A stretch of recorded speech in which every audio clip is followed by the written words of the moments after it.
Well, I've been for a long time planning to write a book about psychopaths. As you do, you just wake up one morning and think, I'm going to write a book about psychopaths. Well, it was a long journey actually, it was kind of not like that, but it was like it answered a lot of the questions in my life that didn't make any sense. Right. Certain people had passed through my life, and you'd go, "What the hell was that?" Or certain people, and I used to work for Goldman Sachs. I worked for JP Morgan on Wall Street, so And you're still breathing. I was a graphic designer, so I wasn't In it. an emissary of the devil. But to be honest, most of the people that work there too are just making a living. It's only the ones at the very top, or the system itself. That's where the pathology exists. It's very easy to say, these bankers are all evil, but most of them are just ordinary men and women who are just trying to pay their families the mortgages. And we should always bear in mind that their humanity is just as vital as anyone else's. But I got into the psychopathic thing because I was reading the books I was reading about it were very academic, but my God, were they very healing for me in my life. And my attitude was, how come nobody knows this?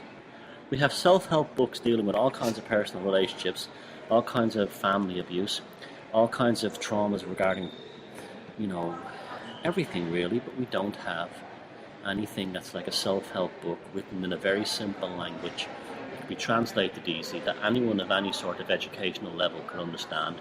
It wasn't full of gobbledygook. Yeah, it was based on the science that was out there. See, my attitude was that people and society was in a state of crisis. We were under attack by these psychopathic individuals. If I was going to write a book about it, it'd be the same process if I wrote a book, How to Survive on a Desert Island. If I was to write a book, if you were on a desert island, you wanted a book on how to survive on a desert island. You need to know. You don't want to know how the plants got there, how the soil pH levels are, and all various other things. You want to know, what can I eat, what can I build a shelter with, and what kind of predators are the dangers, and how do I avoid them? And I approached the psychopathic issue in the same way. Straight up, direct knowledge. And I wrote this book about 2 years ago, not even 2 years ago now, a year and a half ago, called Puzzling People, The Labyrinth of the Psychopath. And it was on a small publishing company, so I didn't have any way of promoting it. Now, this alternative scene, as a fan, I used to watch the videos and I'd go to the conferences in Ireland. I saw Ian in Ireland a couple of years ago, and I still haven't made my mind up about everything, but I'm just like the kind of person I'm very curious. And I do not trust mainstream media. That's the one thing I can actually say that I'm conspiratorial about. I'm not really a conspiracy person as such. Now, I understand that conspiracy is real and it's the history of the human race, but I'm more very cynical. But there's one thing I'm extremely cynical about is the relationship between media, government, and money. Because when I worked on Wall Street, I was right in the middle of it.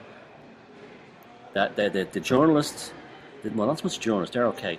The copy editors, the newspaper owners, the corporations, and the politicians all work together. And that's not a conspiracy, that's just the way the world is. And they freely admit this. So I felt like, I'm enjoying a lot of this stuff that I'm hearing, but I'm hearing words that mean nothing to me, and nothing to order, Illuminati and New World Order. And I'm like, what does that really mean? So I came up with the idea of not so much I wanted to add my own term, but I came up with the things I was discovering about psychopaths in your own life is reflected in what's going on in the system. So the idea was the psychopathic control grid. Basically, the problem is a pathological system based on psychopathic mindset, predatory capitalism. And that was the root of the problem. And, I said, well, okay, you would hear things, there was a conspiracy, but it was about there was these cabals getting together. I just felt, I may be wrong, and they could be right, but I just felt it was just greed and money. And plain and simple. And the same things that our grandparents had to live with. Our grandparents, they had to live with greed here in England or in Ireland. My great-grandparents had to suffer through it, yours did.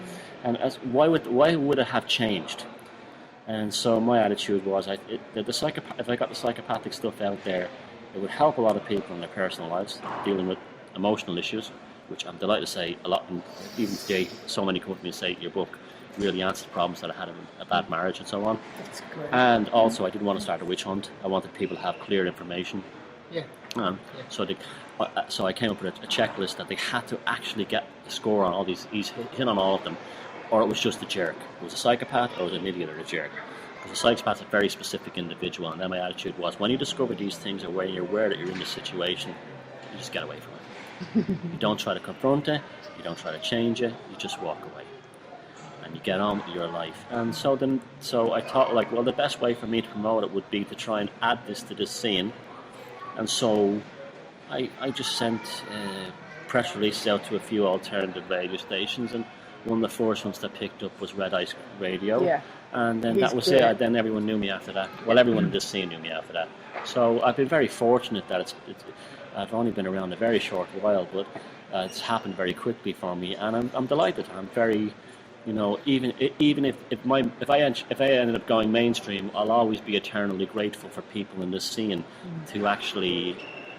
It's like the alternative music scene before the pop charts, and I may go so I may my next stage of work, I'm interested in dealing with relationship stuff, not so much psychopathic, but I've learned a lot about how you recover from bad relationships, and I'd like to go. That would be more of a mainstream thing, but I'll always be eternally that would help grateful. a lot of people. Yeah, I'll always be eternally grateful for this scene and all the people here today, and like the other promoters that have given me a chance, like I can and stuff. And Ian has been good to me. We thoroughly enjoyed your lecture. Breath of fresh air. Well, the idea was today's lecture. I wanted to. I've always been interested. You see, my most recent book, Defeat the Demons. I found you can take the psychopathic stuff in terms of neurology and brain chemistry and all the other stuff, right? But I wanted to understand the psychopath as an archetype. Yeah. And for me, that was looking into mythology, fairy tales, folklore, and what I found when I opened it up was that this is a maxim through the history of the human race. It's just that they didn't have psychological terms or psychiatric terms, but they used to say things like demons and jinn, and werewolves and vampires, wolves, wolfmen, and lycanthropes, and there it was. There was their way of resolving the issue. So this will be probably the only time I'll ever talk about this. So I just wanted to do something special for Steve at ICANN. He's been very good to me from the beginning. So I just wanted to give him something special, a one-off. It's an aspect of my work. It's more like a hobby. But I just wanted to throw the idea out there that psychological trauma can trigger these paranormal events. Because that's been told to me by people who've gone through horrific abuse at the hands of psychopaths. I'm talking about a woman who works as a very successful business person, while this guy was putting her through absolute hell. Walked out in her backyard one day, a woman who didn't even know what a UFO was, and saw a circular light hovering over her backyard.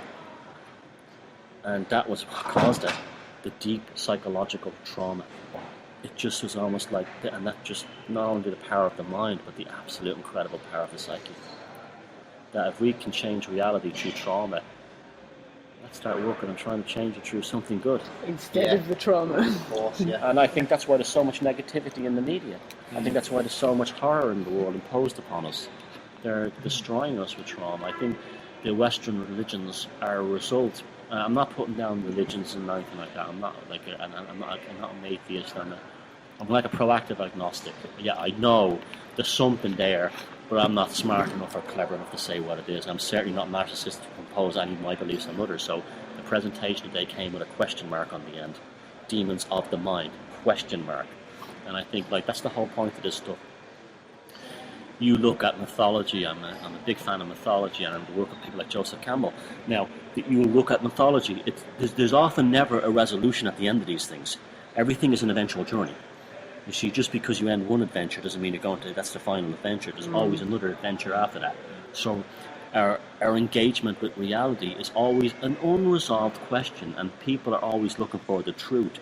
But the truth is the journey, not the destination. Truth is not the end of a cul-de-sac at the end of a road. Yeah. The truth is find yourself exactly. And if you make mistakes along the way, that is just as vital and just as important than the stuff that you were right about. Because if you make a mistake and you say, "Oh my God, I can't believe I used to think that stuff was real," That's the most healthy thing you can do, because You've grown. Exactly. As a person. You can have a bad romance, a bad relationship, and when it ends, you'll say, "Well, I'll never be with a fella like that again." Now, but you can have the same thing with knowledge. You can have a toxic or a bad relationship with knowledge or information, and how you process information is that's the truth. That's where the realization begins. And I'm delighted to see at this event and more online, there's less people going, I have the truth about this. This is the truth about that. There's more. It's becoming a series of unresolved open questions, and I think that's the healthiest thing that can happen in this movement, and it'll bring more people in. Anything that promotes debate has got to be good. And once somebody says it's this, you have dogma. When you have dogma, you have stagnation. See, that's always been my issue with End of things. story. It's dead. You know, my issue with things is always whichever version of the truth you choose to believe, it's how you put it across that matters. You know? Yeah. And everyone has to find their own truth. Yeah. Your truth will be different than mine. Yeah. You know, exactly. I may have very different ideas about things like medication than you. I may think, well, I think some medications are fantastic, and you may be very into natural health stuff, and that's cool. But that doesn't mean you and I have to develop a schism between the two of us. No, not at all. That's what we've been talking about in the past, haven't we? Because we believe essentially the same thing, just from looking at it from a different perspective. Yeah, like I had one guy, he was telling me that he says there's only one thing in the Matrix I haven't broken from, Manchester City Football Club. He says, I absolutely love football. And he says, I feel guilty about it. And I'm like, why do you feel guilty about it? I said, if that makes you happy, and you're not tied up in it, or any club, I'm just saying football. Like, so he thought that he had an almost guilt complex. He had an almost guilt complex that he was still trapped in the Matrix in football. But if that's your hobby, and that's your fun, It's and part of what you are. if it's once you don't something have you some believe kind of passionately about, once there's no toxic relationship in terms of you hate another team. I think that's the bad thing about football. that's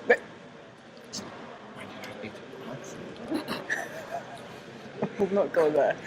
I used to be like that. I used to be like that, but then it changed. Yeah, it's... But I now regret that I actually gave up on football for that reason, because we did have a lot of fun.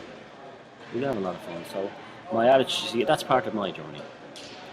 That's something that's like I was talking to somebody there recently, and again they were like what they call it, a makeup person, and he was telling me that he loves television. He watches all the action movies, and he goes, I know that's stupid, but I said I love action films, and I was like, good.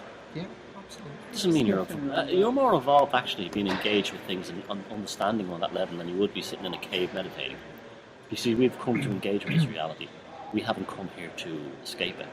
And part of it is being into things that others may perceive as twee or stupid or crazy. See, that's another thing too. As a hostility is developed in the scene as well, where people have tried to spread this sort of alternative information to their friends and family. You've heard me talk about that a bit today. There's often a hostile Some reaction. people just aren't ready for it. Yeah, and also some people when they get, so I think I was lucky that way. I was kind of born up, kind of awake a little bit at a time, so it wasn't a big explosion.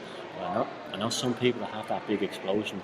It's almost like a kundalini thing of truth, and they run out to their friends and families, and they start shouting about things they heard on a conspiracy radio show. And I know people who are very badly hurt, damaged by that. I know a guy who fell out with his brother over that in Ireland. Very sad. I've heard of couples breaking up over it. So, and they were happy before that. See, so another thing I don't like the truth movement. I think it's a fascistic term. In the alternative field, whatever, our job. Alternative history or alternative theory. Yeah, whatever, something. But our job should also be to help. There's no one really doing it, to coach people to gently bring this information to others. Instead of trying to throw people in it at the deep end. Running down the street with a megaphone. It doesn't work. Bring it in gently. And because what happens then, I know people who tried the full-on way and they had a bad experience with somebody and then they gave up on everything and went back to watching Coronation Street. Yeah. You said you read tarot. Yes. during your... See, that's interesting.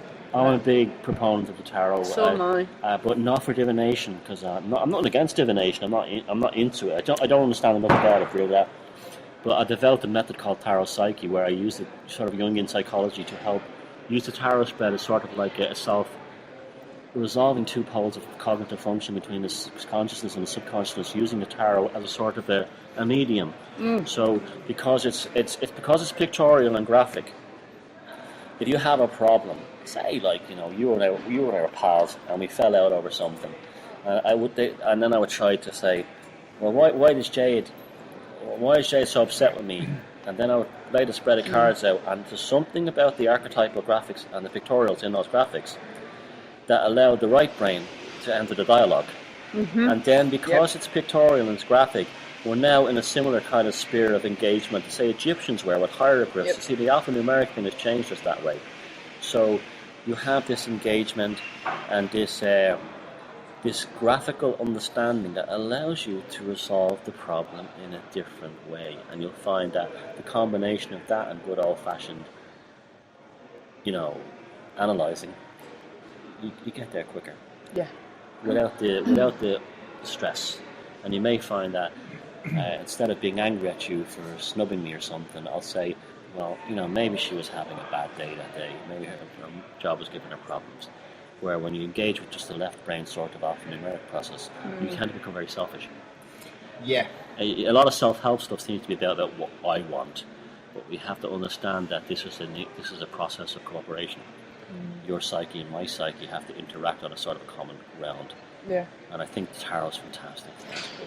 I'm on to my second deck. I've just finished the majors, and it's interesting to see the reaction when people see them for the first time. Like some people, they'll be drawn to certain images because of where they are in their soul's journey. So you can always tell where somebody is when they go through the deck and they say, well, I like that one best. Well, you saw the card I showed, the Ace of Wands, and that girl reserved her date rape, resolved her date rape experience through that. Yeah. You'll find that there's a card in the deck, and you'll suddenly see people who don't even know anything about the tarot, and you lay it out a spread, and one particular card will come and go. You will see that reaction, and often it's a surprising card. It doesn't have to necessarily be death or the devil. It could be something like the Queen of Swords. And there's a kind of a noetic kind of intuitive response there, and that's very important, because that thing has reached into the subconscious, gone route one right back into the psyche, and you're onto something. A lot of people misunderstand tarot purely because of the death card and things like that. Propaganda. Yeah. Yeah, well, it's used in so many horror films or gangster films and TV shows. In a negative line. What deck do you use? But I think I was using that as well. That's a deep one. I actually gave up on it after a while, not because it was bad, but because I found it very addictive. I found that it's very addictive. It's a very deep deck, so I've gone back to sort of a more traditional deck. I'm using the Italian classic deck now, which is very similar to the Marseille. Very pretty. It's like a Baroque artwork. There's nothing wrong with putting it down, but I just found... Do you not find that the sauce is an inner deck? Oh, very much so. It's not one that you can... But when I had fully resolved all the stuff, like the intensity of the inner life with that, I moved on to something else. But I was still applying the same archetypal meanings and resonances to a sort of a lighter deck. I found other people were put off by the top deck. There was something about some of the images the depth. The artwork's fantastic. Lady Farida Harris is a genius. I think that's like an unsung masterpiece of art. Absolutely, it is. Some of the cards are incredible. The fool with his eyelids gone, and the Princess of Wands, where their tail is wrapped around the leopard, and she's got these two bizarre horns coming out, like spirals. Fantastic. The woman was a genius. But to me now, that take has become for me a piece of artwork I enjoy.